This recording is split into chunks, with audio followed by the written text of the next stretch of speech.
Welcome back to the morning show here on Arise News. And on our take today, we will be looking at the government's participation in conserving our environment using policies and sizable impactful funding. Joining us to discuss this further is Arise correspondent Aaron Akerijola and also our guest of the day, Mr. Adedayo. Welcome back to the morning show. Good morning. So, hello, Aaron. How are you doing? I'm good. Fantastic. So we're talking about the government's impact and how they've been helping with what the NCF is doing. So I'll throw this to you, Mr. Adedayo. How would you say the government has played a vital role or hasn't played a role? Thank you for that. Government has been doing great, even though it's not enough. You have the relevant institutions of government that can make things happen. Most of the roles of government are majorly regulatory. You have the Federal Ministry of Environment and other related sister agencies that can help in the regulatory oversight functions. Not only that, we've looked at the way our environment and the resources therein are. They are not too good to write anything about. And we equally recognize the fact that we must improve in the ways we treat our environment. And into the future, we have something worthwhile to bequeath to the coming generations. By way of institutionalization, we have the federal government, we have the relevant arms of government, particularly if you look at the legislature, the National Assembly. At the Senate, you have the Senate Committee on the Environment. At the Federal Ministry, at the House of Representatives, you equally have that. And as well, this dovetails to what happens and obtains at the state level as well. So it's a multi-player, multi-sectoral area of influence that government is only there to facilitate, bring everybody together, regulate, even to the civil society organizations and the community-based organizations as well as individuals. The approach that we tell them to adopt should be participatory. It shouldn't be top-bottom, it must be bottom-top. At the conception stage, bring everybody together.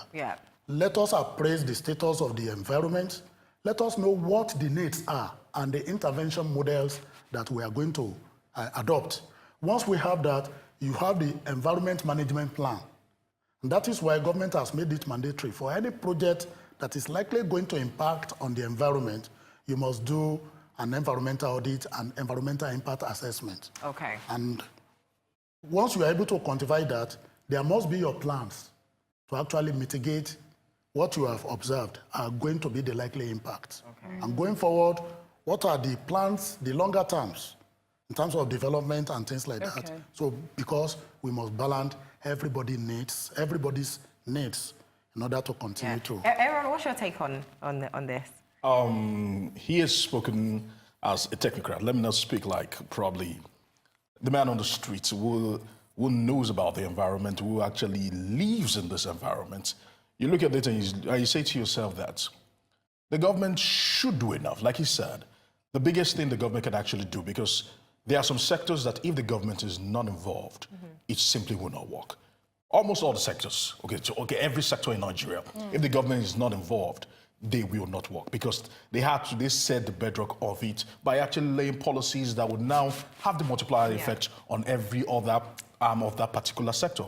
And environment is one particular key area that, now the truth is this, unfortunate for us, we do not have that culture in Nigeria to actually look towards take care of the environment.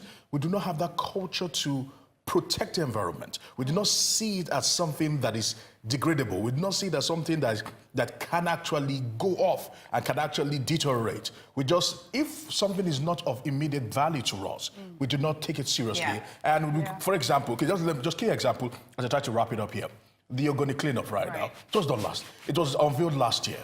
As we speak to you, has the cleanup begun? The answer is no. And the government flagged it off exorbitantly, and they were very hyped up about it. Well, look at it. A year later, they'll go, the nothing cleanup has been done. is yet to happen. Well, or is yet to begin, yeah. because it needs to begin before it can even happen. Adedayo has something to say about that, but unfortunately, it is time for us to wrap up here on The Morning Show.